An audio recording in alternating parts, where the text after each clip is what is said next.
আসসালামু আলাইকুম বন্ধুরা, সবাই কেমন আছেন? আশা করি ভালো আছেন। আমি আল্লাহর রহমতে ভালো আছি। আজকে আপনাদের দেখাবো একটি চমৎকার রেসিপি। আসলে আমরা আমাদের দৈনন্দিন কাজে যে সবজিগুলা, সেই সবজিগুলা হচ্ছে আমরা চামড়াগুলো ফেলে দেই।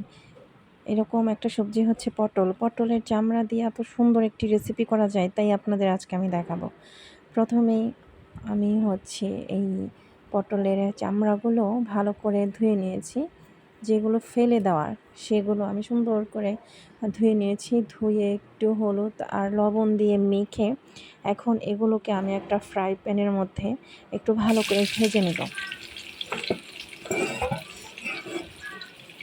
খুব ভালো করে নেড়ে চেড়ে এগুলো এখন ভেজে নেব।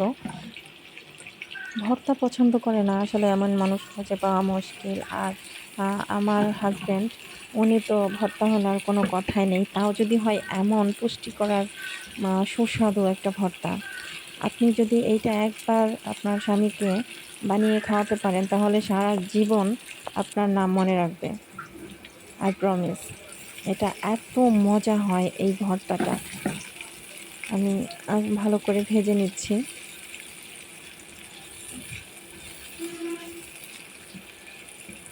আমরা আসলে এগুলো সাধারণত সবজির চামড়াগুলো কাটার পরে ফেলে দিই। আপনি ভুলেও এই চামড়াগুলো ফেলে দিবেন না। এক অদ্ভুত মজাদার ভর্তা তৈরি হয় এই পটলের চামড়া দিয়ে। এখন আমি কিছু কাঁচামরিচ আর রসুন ভেজে নেব।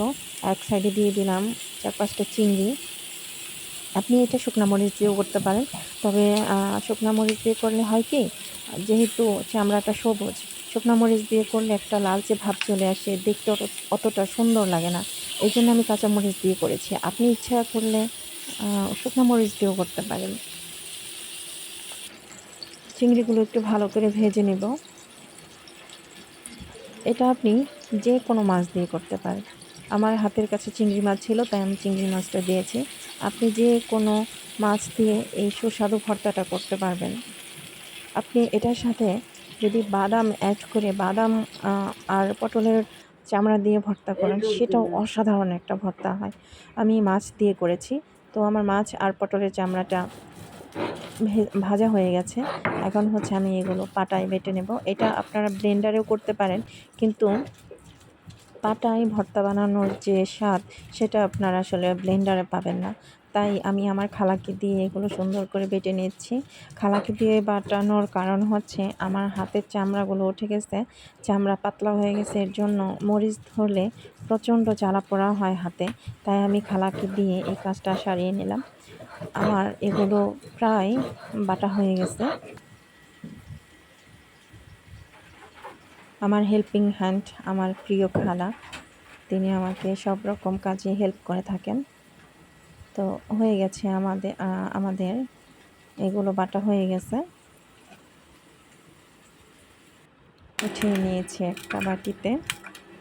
এখন আবার একটা ফ্রাই প্যানের মধ্যে কিছু পেঁয়াজ দিয়ে সুন্দর করে এগুলো ভেজে নেব। হয়তো আপনারাও এই ভর্তাটা বানিয়ে থাকেন, তবে আমি কিভাবে বানিয়েছি সেটা আপনাদের সাথে শেয়ার করলাম। সবাই আমার ভিডিওটি ভালো লাগলে লাইক, কমেন্ট অ্যান্ড শেয়ার করে দিবেন। এখন আমি এগুলোর মধ্যে সামান্য হলুদের গুঁড়া দিয়ে দিলাম কালারটা আসার জন্য। ভর্তার কালারটা যেন সুন্দর হয় সেজন্য। পেঁয়াজটা একটু ব্রাউন কালার করে ভেজে নেব।